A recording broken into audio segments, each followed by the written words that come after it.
আসসালামু আলাইকুম।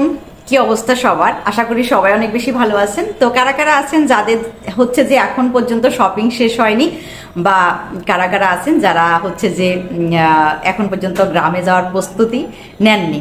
তো আমি আসলে ফাইনালি আমার সমস্ত কাজকর্ম শেষ করে ফেলেছি এবং আমার ঢাকা আজকেই লাস্ট ডে। ইনশাল্লাহ আগামীকালকে আমি বাড়ির পথে রওনা দেব। তো আমি আসলে ঈদ সবসময় বাড়িতে করতে অনেক বেশি পছন্দ করি। তো আমার বছরে তো আমরা আসলে দুইটা ঈদে পাই, আর এই দুই ঈদে মনে হয় আমাদের সবচেয়ে বড় সুযোগ যে আত্মীয় স্বজন, পাড়া প্রতিবেশী, মা বাবা সহ যারা আছেন সবার সাথে একত্রিত হবার।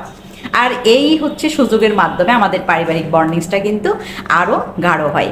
যাই হোক, আমার পক্ষ থেকে সবার জন্য অনেক বেশি দোয়া থাকবে। বিশেষ করে যারা গ্রামে গিয়ে ঈদ করবেন তাদের যাত্রা অনেক বেশি শুভ হোক, আমি দোয়া করি। আর যারা যার যার অবস্থানে থেকে ঈদ করবেন তারও অনেক বেশি ভালো ঈদ কাটান, এটা আমার পক্ষ থেকে দোয়া থাকবে।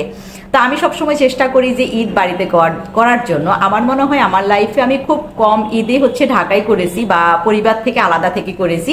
তো যতবারই আমি যে কোনো কারণে বাইরে ঈদ করছি ততবারই আমার ঈদটা কিন্তু খুবই বাজে কেটেছে। আর এজন্য আমি সবসময় নিজের জায়গা থেকে চেষ্টা করি যে যত কিছুর বিনিময়ে হোক ঈদটা যেন আমি বাড়িতেই করতে পারি। সবার জন্য ভালোবাসা থাকবে, আমার জন্য দোয়া করবেন। আল্লাহ হাফেজ।